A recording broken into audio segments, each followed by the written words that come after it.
கர்த்தருடைய நாமத்துக்கு ஸ்தோத்திரம் உண்டாவதாக. இந்த பூமியிலே நாம் என்னென்ன நல்லது செய்கிறோமோ அதுக்கெல்லாம் பலன் தேவன் அங்கு பரலோகத்திலே ஆண்டவர் கொடுப்பார். அதாவது 5 விதமான கிரீடங்களை கொடுப்பார். ஒவ்வொரு கிரீடக்கும் ஒவ்வொரு அர்த்தம் இருக்கிறது. முதலாவது கிரீடத்துக்கு நீதியின் கிரீடம் என்று சொல்லப்பட்டு இருக்கிறது. இது எதற்கு கொடுக்கிறார்கள் என்றால், நல்ல போராட்டத்தை போராடி ஓட்டத்தை முடித்தவர்களுக்கு நீதியின் கிரீடம். இதுக்கு ஆதாரமான வசனம் 2 தீமோத்தேயு 4:8 சொல்லப்பட்டு இருக்கிறது. ரெண்டாவது பார்த்திங்கன்னா ஜீவ கிரீடம். இந்த ஜீவ கிரீடம் எதுக்கு கொடுக்கப்படுகிறது என்றால், மரண பரியந்து உண்மையாய் இருக்கிறவர்களுக்கு, இரத்த சாட்சியாய் மறிக்க வேண்டிய நேர்ந்தாலும் அந்த சோதனையும் வென்றவர்களுக்கு ஜீவ கிரீடம் கொடுக்கப்படுகிறது. அது வெளிப்படுத்தல் 2:10 சொல்லப்பட்டு இருக்கிறது. மூணாவது பார்த்திங்கன்னா மகிமையின் கிரீடம்.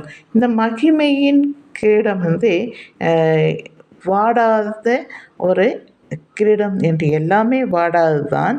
ஆனால் இங்கே அது யாருக்கு கொடுக்கப்படுகிறது என்றால், மேய்ப்பர்களுக்கு கொடுக்கப்படுகிறது. இதுக்கு ஆதாரமான வசனம் 1 பேதுரு 5:4 இருக்குது. 1 பேதுரு 5:4 சொல்லப்பட்டு இருக்கிறது. பிறகு பார்த்திங்கன்னா 4வது கிரீடத்தை பற்றி சொல்லப்பட்டு இருக்கிறது அழிவில்லாத கிரீடம். ஆனால் அதை நான் தேடினேன். அதில் என்ன சொல்லப்பட்டு இருக்குன்னா, அலங்காரமான கிரீடம் என்று சொல்லப்பட்டு இருக்கிறது. தேவன் கையிலே அலங்காரமான அது கிரீடம். அது ஏசாயா புஸ்தகத்தில் 62:2-3 சொல்லப்பட்டு இருக்கிறது. நீ கர்த்தருடைய கையில் அலங்காரமான கிரீடம், மகிமையின் கிரீடமாகவும் உன் தேவனுடைய கரத்தில் ராஜ்ய முடியுமாய் இருப்பாய் என்று அங்கு சொல்லப்பட்டு இருக்கிறது அந்த வசனத்தில். 5வது பார்த்திங்கன்னா மகிழ்ச்சியின் கிரீடம். இந்த மகிழ்ச்சியின் கிரீடம் எங்கே சொல்லப்பட்டு இருக்கிறது என்றால், 1 தெசலோனிக்கர் 2:19-20 சொல்லப்பட்டு இருக்கிறது.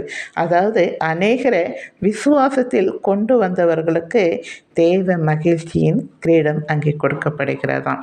எனக்கு அன்பானவர்களை, இந்த 5 கிரீடமும் யார் யாருக்கு கொடுக்கப்படுகிறது என்று நான் சொல்லிவிட்டேன். இதை பெற்றுக்கொள்ளத்தக்க நாம் ஓட வேண்டும். சரிங்களா? இதை பெற்றுக்கொள்ளுங்கள். அங்கே போய் தான் நமக்கு 5 கிரீடம் கிடைக்கிறதா 1 2 கிடைக்கிறதா என்று பார்க்கலாம். சரிங்களா? தேங்க்யூ.